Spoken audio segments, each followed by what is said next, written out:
Good morning बच्चों। आज हम लोग पाठ 3 पढ़ेंगे। स्कूल में बच्चों के अधिकार, जिसका पहला पॉइंट है अध्यापक के गुण।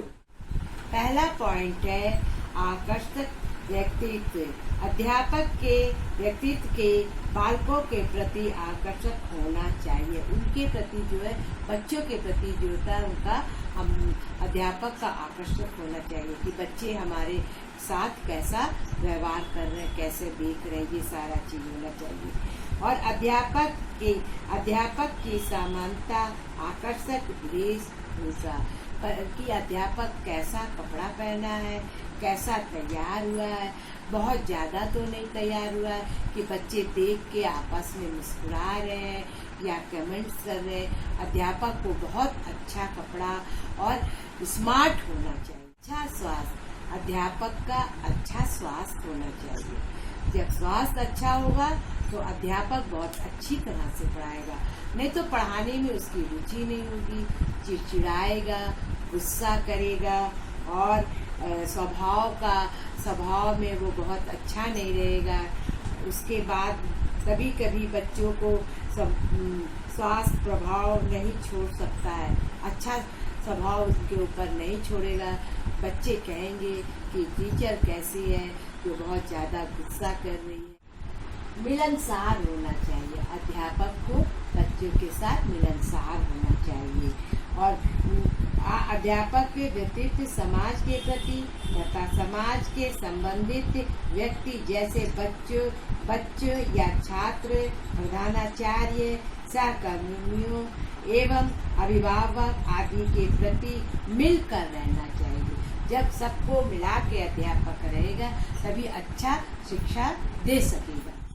प्रेरणादायक व्यक्ति सफलता शिक्षण के लिए अध्यापक के जीवनदाता होना आवश्यक है। ये केवल इसलिए आवश्यक नहीं कि इस जीवनदाता का प्रभाव बच्चों के ऊपर पड़ता है, वरन बच्चों को थकान से उत्पन्न हुए बाधक को कम करने के लिए भी आवश्यक है। टीचर्स को बहुत ज्यादा नहीं पढ़ाना चाहिए, टीचर्स को बहुत इतना पढ़ाना चाहिए कि बच्चे को रुचि रहे, नहीं तो उनका मन और उनका स्वभाव जो है बिल्कुल हट जाता है और फिर बच्चे जो है क्लास में मन नहीं रहा। इसलिए अपना जितना भी शिक्षा दें सोच समझ के देना चाहिए। छात्रों में रुचि होना चाहिए। अध्यापक ऐसा पढ़ाए कि छात्रों में रुचि होना चाहिए और फिर वो क्वेश्चन पे क्वेश्चन करे और अध्यापक क्वेश्चन का जवाब देता जाए। उसका जो भी पढ़ाने का ढंग हो बहुत अच्छा हो और बच्चों को रुचि लेने के लिए उनको दिया जाएगा। दूसरा, शिक्षण में रुचि, शिक्षणों में एवं शिक्षण विषय की सामुदायिक जानकारी का आवश्यक है। इसके अभाव में अध्यापक कक्षा में सिर्फ इधर उधर की बातें करेगा और कुछ नहीं।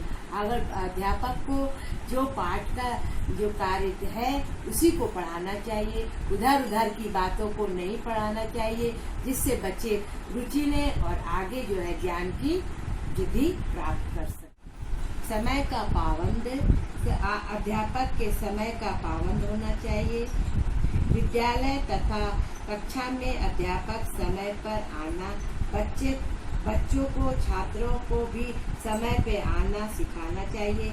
ऐसे अध्यापक को जीवन में बहुत कम कष्ट होता है, क्योंकि वो कल करे सो आज करे के नियमों का पालन करते हैं और हमेशा अपना कार्य समय पर पूर्ण रूप से करते हैं। मतलब अध्यापक को भी समय पे भी आना चाहिए और समय से जाना चाहिए, समय से हर एक कार्य को कराना चाहिए। बच्चों से भी बोलना चाहिए कि समय से आए और समय से सारे कार्य करें और समय का बहुत पाबंद। कल करे सो आज, कल नहीं, आज ही जो करना है वो कर लेना चाहिए। कल के विषय में नहीं सोचना चाहिए, कल फिर कभी नहीं आता है, इसलिए आज ही जो काम है उसको कर लेना चाहिए। उसके बाद जो है मुस्कुराते चेहरा, हमेशा जब भी अध्यापक पढ़ाए या कोई भी मनोरंजन का कार्य करे या खेल कूद करे, उसमें हमेशा मुस्कुराते हुए, कभी गुस्से का चेहरा नहीं होना चाहिए और ना ही बच्चों में कभी गुस्सा होना चाहिए। अगर किसी भी बच्चे का मन चेहरा उतरा हुआ है तो उसे बड़े प्यार के साथ उससे पूछना चाहिए कि क्या बात है, आज तुम्हारा पढ़ने में मन क्यों नहीं लग रहा। अब इसलिए उन पर पूरा ध्यान देना चाहिए। समाज के साथ समयोजन, मतलब उसके साथ जो होता है, अच्छा अध्यापक सर्वप्रथम समाज को समझकर उससे समयोजन करने का प्रयास करता है, क्योंकि जब तक वो समाज को नहीं समझेगा तब तक बच्चों के व्यक्तित्व का प्रभावशाली रुचि और परिवर्तन नहीं कर सकता। बच्चों के बारे में जब तक अध्यापक नहीं समझेगा, जब तक उनके ज्ञान को नहीं समझेगा, उसके परिवार को नहीं समझेगा, तब तक कोई भी कार्य जो है अच्छी प्रकार से अध्यापक नहीं कर सकता है।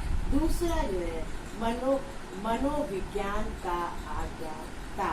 मनोविज्ञान, अगर जो है मनोविज्ञान के अनुसार कोई भी कार्य, अगर बच्चों को रुचि में मन नहीं लग रहा है तो उसको फिर बताना चाहिए, फिर नहीं लग रहा है। जिस प्रकार से एक जानवर को खाना देने पे पहली बार जब खाना दिया जाता है तो जानवर नहीं समझ पाता है, और फिर उसके बाद जब दूसरी बार में वो थोड़ा समझने लगते, जैसे ही उसके प्लेट उठाएंगे थोड़ा सा समझेगा, हिलाएगा, उसके बाद तीसरी बार जब हम गान देने लगेंगे तो वो समझ जाता है कि वो व्यक्ति जो है हमको खाना देने के लिए, मतलब समझाने के लिए किसी चीज को बार बार जब करेंगे तो वो समझ जाएगा।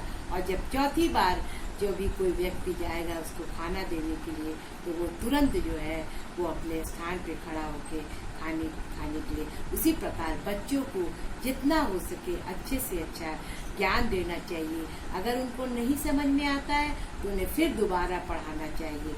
और इसी तरह से खेल के दौरान में भी अगर बच्चे को नहीं आता है तो उसे बार बार बताना चाहिए कि कैसे करना है और कितना वो करना है, एक्सरसाइज करना है। ये सारी चीजों का ध्यान देके उसको आगे बढ़ाना चाहिए। निरंतर अध्ययन की आदत।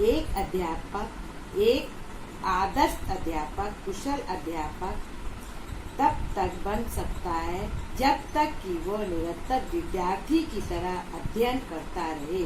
अध्यापक को निरंतर पढ़ते रहना चाहिए जिससे वो अपने विषय के नवीन ज्ञान से अवगत होता रहे। प्रभावित शिक्षक के लिए अध्ययन का हमेशा विद्यार्थी बने रहना आवश्यक है। विद्यार्थी बना रहना बहुत आवश्यक है एक अध्यापक को भी, क्योंकि उसे भी पढ़ना पड़ता है और पढ़ के समझ के उसे पढ़ाना पड़ता है। इसके लिए हमको हमेशा जो है पढ़ना चाहिए। स्वर एवं उच्चारण शुद्ध होना चाहिए। एक अध्यापक का स्वर बहुत शुद्ध होना चाहिए, सही तौर से बोलना चाहिए और उसको मीठा बोलना चाहिए और हर एक कार्य को उचित तौर से करना चाहिए। कठिन से कठिन परिस्थिति में भी अध्यापक के स्वर और अधिक परिवर्तन नहीं आना चाहिए। स्वर को अधिक प्रभावशाली बनाने के लिए स्वर में प्रभाव एवं गति नियंत्रण होना चाहिए। पाठ 3 का भाग 1 आज हम यहाँ पे समाप्त करते हैं। आगे आप अपने साथ पेन और कॉपी जरूर रखिएगा और जो भी पॉइंट हमने लिखाया है उसे नोट्स कर लीजिएगा और जो आपको समझ में आया है उसे आप लिख लीजिएगा। और आप लोग के पास किताब नहीं है, जो भी हम बोले हैं आप जरूर लिखिएगा और उसके बाद हम आगे आपको पढ़ाएंगे। आप सबों को मेरा नमस्कार, बाय बाय।